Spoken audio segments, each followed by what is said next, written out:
అందరికీ నమస్కారం. ఈరోజు నేను ఇప్పుడు ఈ వీడియోలో అయ్యప్ప స్వామి గురించి చెప్తామనుకుంటున్నాను. అంటే ఏంటంటే చాలామందికి అయ్యప్ప స్వామి గురించి కాసేపు ధర్మశాస్త్ర అంటారు, కాసేపు మణికంఠుడు అంటారు, అయ్యప్ప స్వామి అంటారు.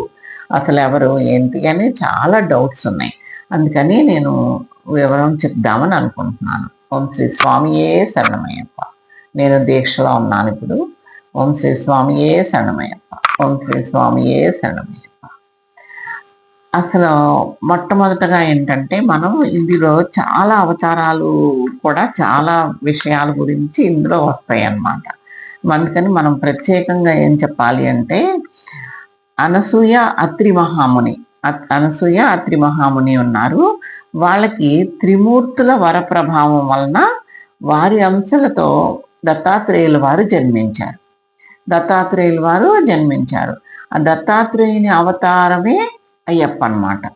దత్తాత్రేయుని అవతారమే మళ్ళీ అయ్యప్ప అవతారానికి మూలమవుతుంది. ఎలా అంటే త్రిదేవీల అంశతో కూడా, అట్లాగే అమ్మవార్ల ముగ్గురు అంశతో కూడా లీలావతి అన్న ఆవిడ జన్మిస్తారు.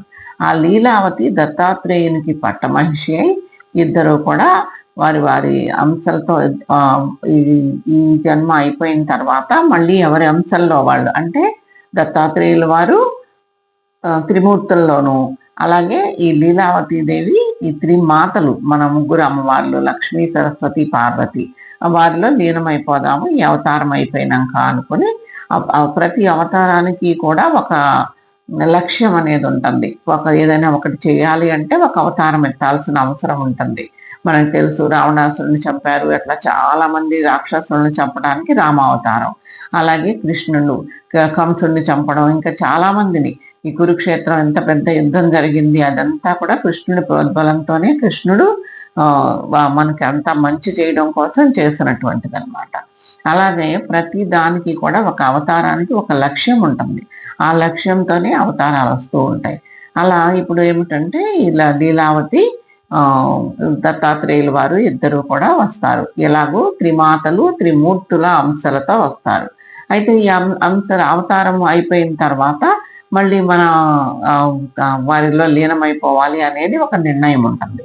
అయితే ఏమవుతుందంటే మానవతా లక్షణాలని ఈ లీలావతి విడవలేక ఇప్పుడు చూడండి, చచ్చిపోవాలని ఎవరికైనా ఉండదు కదా, ఇంకా బ్రతికుండాలనే ఉంటుంది. ముసలి వాళ్ళు కూడా ఇంకా ఉండాలి అని అనుకుంటారు, కానీ ఇంకా చచ్చిపోదాంలే ఇంకా అయిపోయిందిలే అని అనిపిస్తారు ఎవరికి కూడా. అలాగే అది బ్రతుకు తీపి అంటారు దాన్ని.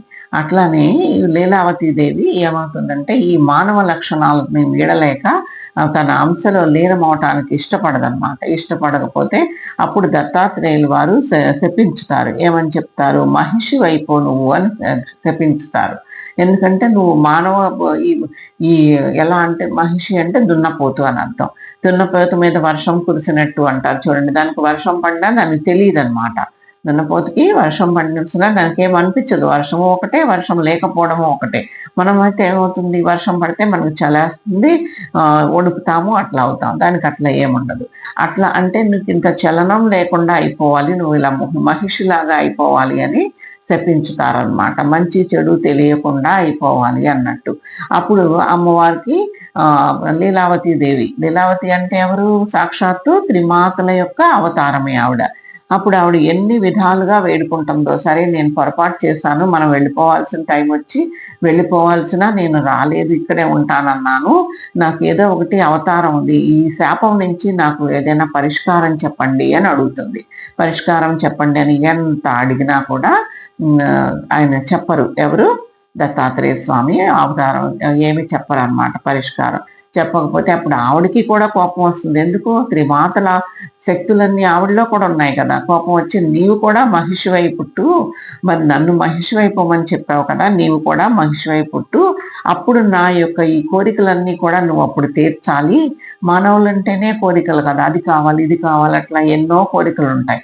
అలాగే ఆవిడ కూడా నా కోరికలన్నీ తీర్చాలి, నువ్వు కూడా మళ్ళీ మహిషివై పుట్టు అని శపిస్తారనమాట. ఇది ఇక్కడికి సింపుల్గా. అసలు లీలావతి అంటే ఎవరు, తర్వాత వచ్చి ఆవిడ ఎక్కడి నుంచి వచ్చారు, అత్రి అనసూయ వారిద్దరికి పుట్టినటువంటి బిడ్డ త్రిమూర్తుల అవతారం, త్రిమూర్తుల యొక్క అంశలతో పుట్టినటువంటి బిడ్డ దత్తాత్రేయుల వారు. అలాగే త్రిమాతల అంశతో పుట్టినటువంటి ఆవిడ లీలావతి. వీరిద్దరూ కూడా కొన్ని కార్యాలు చేయటం కోసం ఇద్దరు ఇలాగ అంశలతో వచ్చారు. వచ్చినప్పుడు ఈ అయిపోయిన తర్వాత మళ్ళీ ఎవరి అంశంలో వారు లీనమైపోవాలి అని లయమైపోవాలి అని అనుకున్నారు. దాన్ని లీలావతి ఏమంటుంది, ఒప్పుకోకపోతే అప్పుడు దత్తాత్రేయుల వారు మహిషివై పుట్టు అని శపిస్తారు. ఆ శాపానికి నాకు ఏదైనా పరిష్కారం చూపియండి అని, దీనికి ఎలాగ నేను ఇది అవ్వాలో చెప్పండి అని ఎంత అడిగినా చెప్పకపోతే నీవు కూడా మహిషివై పుట్టి నా కోరికలు తీర్చు అని చెప్పారు. నెక్స్ట్ తర్వాతది మళ్ళీ మనం నెక్స్ట్ కథలో తెలుసుకుందాం. ఎందుకంటే పెద్ద పెద్దగా ఒక్కసారి చెప్తే అది చాలా పెద్ద పెద్ద వీడియో అయిపోతుంది కదా, అందుకని. ఓం శ్రీ స్వామియే శరణమయ్యప్ప.